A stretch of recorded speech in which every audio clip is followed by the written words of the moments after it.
Guys, baju yang korang tengok depan korang sekarang ni adalah baju kolaborasi antara Kimi Scoverto dengan Prima King. Semua baju ni ready stock tau, dan ada banyak gila design untuk korang pilih. Ada Luffy Nika, Zoro Wano, Sanji Phoenix, Usopp, Chopper, Soul King, Sabo, Monkey D. Garp, Trafalgar D. Waterloo, Kid, Shirohige, Roger, Marco, Kaido, Mihawk, Katakuri, Crocodile, Doflamingo dan banyak lagi. Baju Naruto pun ada guys. Kain 100% cotton, ketebalan 200 GSM, printing direct to fabric DTF dan color tidak mudah luntur guys. Penghantaran dalam masa 24 jam setelah order dan minimum baju sampai dalam 3 hari, maksimum 6 hari. Order 3 dapat percuma kotak, percuma zipper bag, percuma thank you note, percuma button badge, percuma lanyard kunci, percuma random sticker dan percuma stokin. Plus dapat percuma sehelai lagi baju yang diberi secara random. Beli 6 percuma 2, beli 9 percuma 3, beli 12 percuma 4. Harga hanya RM29 sahaja sehelai. Dapatkan segera selagi stok masih ada. Ingat, ini ready stock, bukan pre-order. What up gang, Malaysia, Indonesia, Singapura, Brunei. Assalamualaikum, it's your boy Kimi Scoverto and welcome back to my channel yang semestinya hanya akan borak berkenaan dengan One Piece. Dalam video ini adalah top 10 untuk fans teori. Mungkin ada teori yang korang dah sedia maklum dan mungkin ada teori yang korang baru tahu, tapi for sure we save the best dekat bahagian hujung sekali. Okay, so make sure untuk menonton sampai habis dan jangan lupa untuk subscribe, share dan tinggalkan pendapat korang di ruangan komen dekat bawah terhadap video ini. Dan kalau korang nak belanja aku dengan super chat, sangat-sangat dialu-alukan. Kalau dah sudah, jom let's proceed with the content. Ekuzo Yarudomo.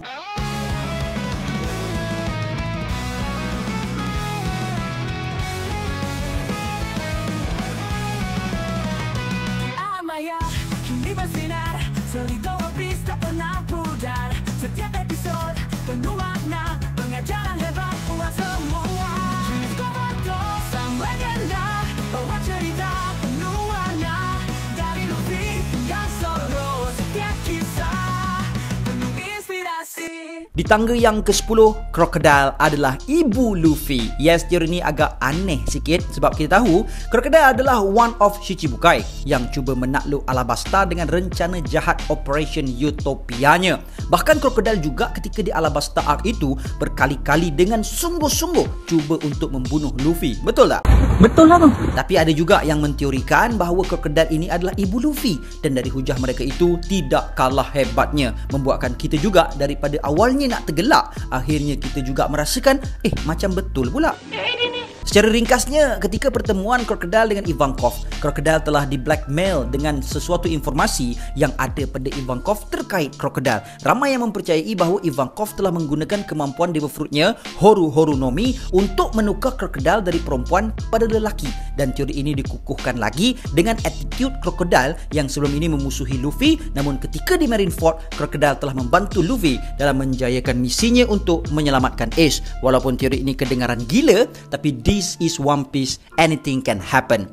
Nombor 9, Rock D. Zebek sebenarnya adalah bapa kepada Luffy. Sejauh ini kita didedahkan oleh Garp sendiri bahawa Dragon adalah bapa kepada Luffy, dan kita juga mengetahui bahawa nama mereka diikat dengan nama hadapannya Monkey D. Dan kalau kita ikut logik, sudah pasti hubungan mereka sebagai anak, bapa dan datuk. Namun sebelum ini kita mengetahui bahawa Ace juga pernah mengambil nama hadapan ibunya untuk dijadikan namanya. Bererti situasi seperti ini pernah berlaku. Dan teori ini diperkuatkan lagi dengan mengatakan wajah Luffy nampak semirip Zebek. Dan seperti Zebek juga, Luffy juga melakukan jenayah yang sama dengan berperang secara langsung dengan world government. Dan teori ini juga mengatakan bahawa dahulunya ada seorang pirate terkenal yang bernama Rock de Brazil. Dan Oda juga pernah mengatakan di dalam sebuah interview, jika disifatkan Luffy dalam dunia sebenar, Luffy adalah berasal dari Brazil. Nombor 8, Law akan menjadikan Luffy hidup abadi. Sebagaimana yang kita tahu, Law memiliki antara Devil Fruit yang imba. Dengan Devil Fruit OP no Mi, Law mampu untuk melakukan apa sahaja di dalam bilik operationnya yang digelarnya sebagai room. Namun itu bukanlah ultimate untuk Devil Fruit ini. Kemampuan terdahsyat Devil Fruit ini adalah ia mampu untuk memberikan kehidupan abadi kepada seseorang melalui Furo Shujutsu dengan mengorbankan nyawanya sendiri. OP no Mi wa saiki aru mono ga shiyou sureba 古来よりの人類の夢さえも叶う。Tak Tak kisahlah kita nak percaya atau tidak teori ini, cuma yang menjadi persoalannya adalah apabila Oda telah memperkenalkan kemampuan ini akan menjadi sangat tinggi kebarangkaliannya sudah pasti suatu masa nanti Law akan menggunakan kemampuan ini. Cuma persoalannya untuk diberikan kepada siapa keabadian tersebut. Tak tahu? Tak tahu sudah. Nombor 7, Shanks dan Luffy akan bertarung dalam game Davy Back Fight. Kita semua sedia maklum sebelum ini di Long Ring Long Land Arc. Game Davy Back Fight ini diperkenalkan kepada kita yang menyaksikan pertembungan antara Mugiwara Pirates menentang Foxy Pirates. Dan by the way, ini adalah canon ya. Dan buat pencipta teori ini, baginya pengenalan Davy Back Fight ini dianggap serius kerana berkemungkinan nanti apabila Luffy telah reunion semula dengan Shanks, Luffy bakal mencabar Shanks untuk membuktikan bahawa dia kini adalah a great pirates dan untuk mengotakkan janjinya bahawa dia telah pun berjaya mengumpulkan kru yang setanding kru Shanks.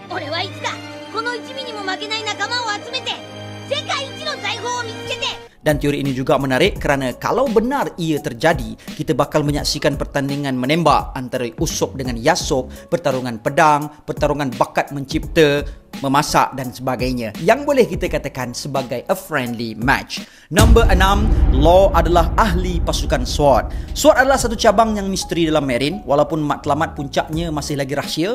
Namun sebelum ini kita pernah melihat ada seorang ahli mereka pernah menyertai Pirates sebagai undercover iaitu X Drake. Manakala Law pula membesar dengan mengidolakan Corazon yang merupakan Marine undercover. Law dan X Drake juga memiliki beberapa perkaitan dari X Drake berada di pulau yang sama ketika Corazon mati sehinggalah dia membebaskan Law di Wano. Tambahan pula, Law turut memiliki perkaitan dalam insiden misteri di Rocky Port juga dengan salah seorang lagi ahli SWORD, Kobe. Tapi akan menjadi sangat menarik apabila Law membesar dengan mengenang jasa Corazon yang merupakan undercover Marine turn out to be one himself. Nombor 5, Blackbeard akan memakan 3 Devil Fruit.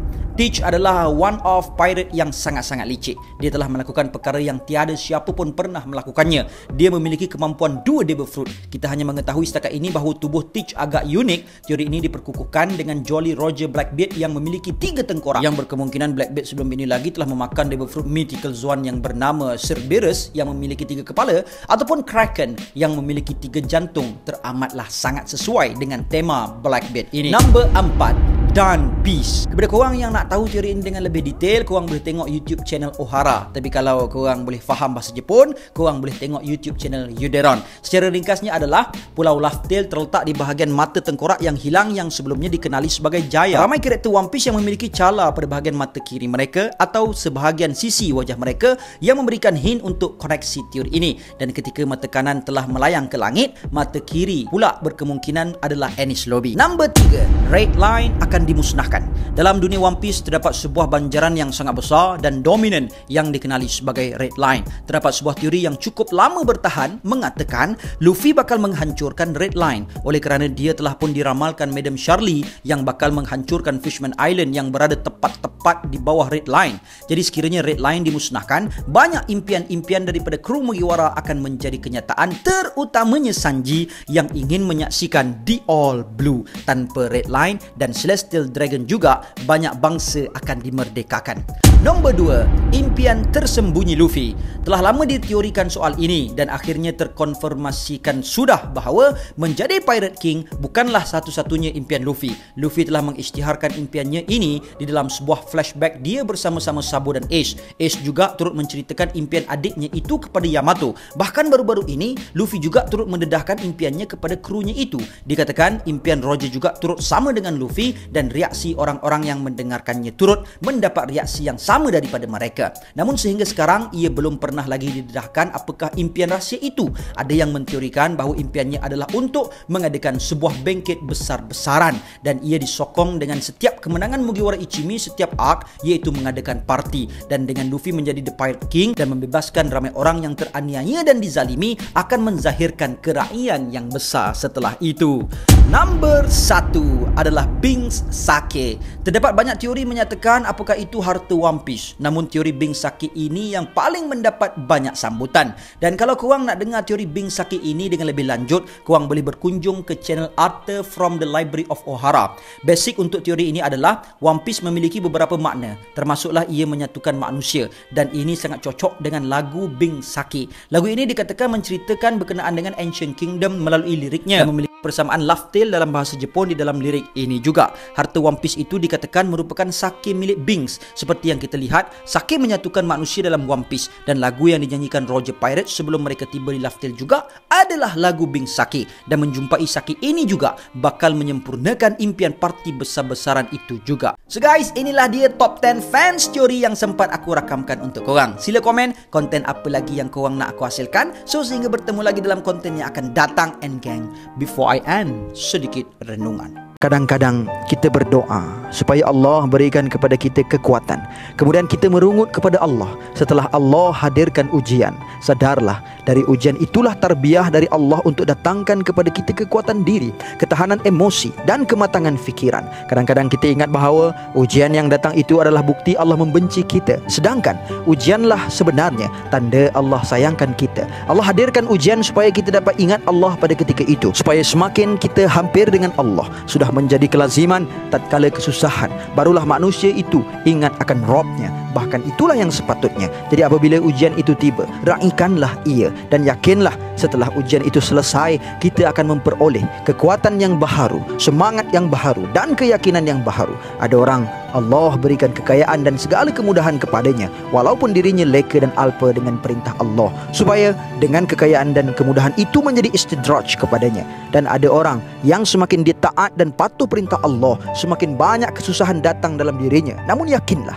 ianya hanya kerana Allah suka mendengar suara rintihan kita dalam doa aduan kepadanya. And until then my gang, there is no God except Allah. Assalamualaikum warahmatullahi. Kimis Overthrow, kami bangga, kisah hebat buat semua. Teruskan langkah, tiada henti, kami setia mengikuti.